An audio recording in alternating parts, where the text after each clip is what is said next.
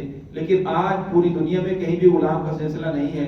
بعض جگہ سنا کہ یہ گھر کے اندر عورتیں کام کرنے والی ہیں، یہ غلام نہیں ہے. اور آپ صلی اللہ علیہ وسلم کے دور میں بھی ایسا تھا، اگر کسی لونڈی کی شادی ہو جاتی تو فرمایا پھر وہ گھر کا کام کاج جو کرتی تھی، لیکن کوئی مرد اس سے نفع نہیں اٹھا سکتا تھا. تو فرمایا آج جو کوئی ایسا نہیں ہے کہ جہاں غلام بازیوں کا سلسلہ ہو. لیکن فرمایا اس دور میں جو غلام بانیاں تھی، ان کا مالک اگر آزاد نہ کرتا، وہ آزاد ہونا چاہتی، تو پھر زکوٰۃ میں سے ان کو بھی پیسے دیے جا سکتے تھے کہ آپ اپنے مالک کو پیسے دو اور آزاد ہو جاؤ. والغارمین، غارمین کہتے ہیں کہ جو جس کے اوپر قرضہ اتنا زیادہ آ جائے، جو توان کے نیچے دب جائے. ایک آدمی مالدار تھا، اچانک اس کے اوپر گھر کو آگ لگ گئی، سیلاب آ گیا، جس کی وجہ سے اس آدمی کے اوپر قرضہ آ گیا یا مقروض ہو گیا یا اس کے پاس ضروریات زندگی نہ رہی، فرمایا اس آدمی کو بھی زکوٰۃ دی جا سکتی ہے. فی سبیل اللہ، فی سبیل اللہ یعنی مجاہدین ہیں جو اللہ رب العزت کے راستے میں جہاد کرنے والے ہیں، فرمایا ان کو بھی زکوٰۃ دی جا سکتی ہے. وابن السبیل، ایک آدمی مسافر ہے، ویسے تو مالدار ہے لیکن سفر کے اندر کے ساتھ کوئی ایسا حادثہ پیش آ گیا، اس حادثے کی وجہ سے اس کے پاس کچھ نہ رہا، فرمایا اس کو بھی اتنی رقم دی جا سکتی ہے جس سے وہ اپنے گھر پہنچ جائے، اس کی جو پریشانی ہے وہ ختم ہو جائے. تو شریعت نے یہ 8 مصارف بیان فرمائے کہ ان کو آپ زکوٰۃ دے سکتے ہیں. ان کے علاوہ اگر کسی اور کو آپ زکوٰۃ دیں گے جو مستحق نہیں ہے تو فرمایا پھر آپ اپنے طور پہ زکوٰۃ تو ادا کر دیں گے لیکن آپ کی زکوٰۃ ادا نہیں ہوگی. شریعت نے 2 صورتیں بنائی ہیں. پہلی تو یہ ہے کہ آپ اس کے بارے میں تحقیق کریں، اور دوسرا یہ ہے کہ جب اس کے بعد تحقیق کرنے کے بعد آپ کا غالب گمان ہو جائے کہ واقعی یہ آدمی مستحق ہے تو پھر آپ زکوٰۃ دیں. ایک وقت ایسا تھا کہ لوگ زکوٰۃ لینے سے ڈرتے تھے، اور ایک وقت ایسا ہے کہ ہر آدمی آپ کو جو ملے گا وہ کہے گا میں ہی سب سے زیادہ مستحق ہوں. اس لیے آج کے دور کے اندر جس کی بہت زیادہ تحقیق کی ضرورت ہے کہ آپ اپنے صدقات واجبہ ہے، زکوٰۃ ہے وہ دیں، لیکن اس کے بارے میں تحقیق کریں. مجاہدین، اللہ رب العزت کے راستے میں جہاد کرنے والے، بہت بڑا اللہ رب العزت نے اسلام کا فریضہ ہے، لیکن بہت سارے ایسے لوگ چل پڑے ہیں جو اس جہاد کے نام پر چندہ اکٹھا کر رہے ہیں، بہت سارے ایسے ہیں جو مستحق نہیں ہے. اسی طرح ہمارے ہاں اکثر بیوہ عورت کو زکوٰۃ دی جاتی ہے. اگر بیوہ عورت تو بیوہ ہے لیکن اس کے پاس اتنا مال و دولت ہے کہ 52.5 تولے چاندی کو اس کی قیمت پہنچ جائے، جو ضروریات سے زائد سامان ہے، تو اس کو زکوٰۃ نہیں دی جا سکتی. اسی طرح جو بچہ یتیم ہے اس کو زکوٰۃ دی جاتی ہے، تو دیکھا جائے گا اگر اس کے والد نے اتنا مال چھوڑا ہے کہ اس کی جو قیمت ہے 52.5 تولے چاندی کو پہنچ جائے، تو فرمایا اس یتیم بچے کو بھی زکوٰۃ نہیں دی جا سکتی. تو فرمایا شریعت نے کہ پہلے آپ تحقیق کرتے ہیں پھر اس کے بعد آپ دے دیتے ہیں تو آپ کی ادا ہو جائے گی. اگر آپ نے تحقیق نہیں کی، اسی طرح آپ نے دے دی، تو پھر آپ کو پتا چلا کہ وہ شخص مالدار تھا یا وہ مستحق نہیں تھا یا وہ غیر مسلم تھا، تو فرمایا پھر آپ کے ذمے وہ زکوٰۃ واجب ہے اور آپ کو اس کو دوبارہ ادا کرنی پڑے گی. دوبارہ سن لیں آپ کی پہلی 3 شرطیں. پہلی شرط یہ ہے کہ وہ شخص جس کو آپ زکوٰۃ دے رہے ہیں کہ وہ مالدار نہ ہو. مالدار شریعت کی نظر میں اسے کہا جاتا ہے کہ جس کے پاس ضرورت یعنی اس کے اوپر قرضہ بھی نہ ہو اور اس کے پاس سونا چاندی بھی نہ ہو، لیکن ضرورت سے زائد اتنا زیادہ سامان موجود ہو، جس طرح بستر ہے، برتن ہے، یہ گھر کے اندر اور چیزیں ہیں جو پورا سال استعمال نہیں ہوتی، اگر ان کو ملایا جائے تو 52.5 تولے چاندی کی قیمت کو نہ پہنچیں. اگر پہنچ جائیں تو شریعت کی نظر میں وہ شخص مالدار ہے. اس کے اوپر زکوٰۃ واجب تو نہیں ہے لیکن وہ شخص زکوٰۃ لے بھی نہیں سکتا. اور اسی طرح جو سید خاندان میں سے ہے وہ بھی زکوٰۃ نہیں لے سکتا. تو فرمایا ان صورتوں کو سامنے رکھ کر اگر انسان زکوٰۃ ادا کرے تو فرمایا پھر دینے والے کو تو فائدہ ہوگا ہی، لیکن جو لینے والا ہے صحیح مستحق ہے اس پر وہ اس کے پاس پہنچ جائے گی تو آپ کو زیادہ اجر ملے گا. واللہ فریضۃ من اللہ، فرمایا یہ فریضہ ہے اللہ رب کی طرف سے مقرر کیا ہوا، ٹھہرایا ہوا. واللہ علیم حکیم، اللہ کو جاننے والے، حکمت والے ہیں. فرمایا ایک آدمی زکوٰۃ ادا نہیں کرتا وہ شخص گناہگار ہے. ایک زکوٰۃ کا انکار کر دیتا ہے فرمایا وہ شخص کافر ہو جاتا ہے. بعض مرتبہ انسان زکوٰۃ ادا کرنا چاہتا ہے، جس کے اوپر زکوٰۃ واجب ہو گئی، وہ چاہتا ہے کہ اچھا فلاں رشتہ دار ہے یا فلاں آدمی ہے، اس کو فلاں وقت ضرورت ہے تو میں اس وقت ادا کر دوں گا. تو فرمایا اس کے لیے ضروری یہ ہے کہ وہ زکوٰۃ کی رقم کو علیحدہ نکالے، اس کے اوپر وصیت نامہ لکھے. تو گھر کا نیک فرد اس کو بتا دے کہ اگر میری زندگی نے وفا نہ کی، میں چلا گیا تو یہ زکوٰۃ کا پیسہ ہے، آپ اسے استعمال نہیں کر سکتے، تو آپ نے یہ مستحقین تک فلاں کو دینی ہے، اس تک پہنچانی ہے. آپ صلی اللہ علیہ وسلم کی حدیث ہے، فرمایا جتنے بھی جو کام ہے ضروری کام ہے، فرمایا 2 راتیں بھی ایسی نہیں گزرنی چاہیے، انسان کو اپنا وصیت نامہ لکھنا چاہیے. بعض مرتبہ انسان سوچتا ہے میں تو بھی نوجوان ہوں، فرمایا نوجوانوں کو بھی موت آ رہی ہے. بعض مرتبہ انسان سوچتا ہے میں تو تندرست ہوں، فرمایا تندرست بھی چلا جا رہا ہے، بیماری کے اندر موت نہیں ہے. آج کا جو ہمارا دور ہے یہ تو حادثاتی دور ہے. انسان صبح کو گھر سے نکلے, اگر شام کو صحیح سالم گھر واپس آ جائے تو شکرانے کے 2 نفل پڑھنا چاہیے. پتہ نہیں چلتا انسان گھر سے نکلتا ہے کون سا حادثہ سامنے اس کے ساتھ پیش آ جائے. اس لیے فرمایا کہ اگر وہ بعد میں بھی ادا کرنا چاہتا ہے تو وصیت ضرور لکھے. وَمِنْهُمُ الَّذِينَ يُؤْذُونَ النَّبِيَّ وَيُؤْذُونَ, فرمایا ان میں سے منافقین میں سے کچھ وہ ہیں جو نبی صلی اللہ علیہ وسلم کو تکلیف پہنچاتے ہیں. وَيَقُولُونَ هُوذٌ, فرما وہ کہتے ہیں یہ تو کان ہے, یعنی آپ صلی اللہ علیہ وسلم کے خلاف کسی مجلس میں وہ بات کرنے لگتے تو پھر ان میں سے کچھ کہتا نا بات نہ کرو, وہ تو کان ہے, ان تک بات پہنچ جائے گی. تو پھر وہ رک جاتے ہیں اور وہ کہتے ہیں کہ ہم جو بھی بات کرتے ہیں تو آپ صلی اللہ علیہ وسلم کو پتہ چل جاتی ہے, وحی کے ذریعے سے پتہ چل جاتا ہے کہ ان لوگوں نے اس وقت یہ آپ کے خلاف فلاں سازش کی ہے. تو اللہ نے فرمایا کل اذن خیر لکم, یہ کان تمہاری بہتری کے لیے ہے, تمہارے فائدے کے لیے ہے. یؤمن باللہ, آپ صلی اللہ رب پر ایمان لانے والے ہیں. ویؤمن للمؤمنین, اور فرمایا جو مومن ہیں اس کی بھی تصدیق کرنے والے ہیں, ان کے ساتھ تعاون کرنے والے ہیں, ان کی رہنمائی کرنے والے ہیں. ورحمۃ للذین آمنوا منکم, آپ صلی اللہ علیہ وسلم کا ایک رقب رحمۃ للعالمین بھی ہے. تو فرمایا رحمت ہے آپ کے لیے, مومنوں کے لیے, تمام جہانوں کے لیے. آپ صلی اللہ علیہ وسلم کو اللہ رب العزت نے رحمت بنا کر بھیجا ہے.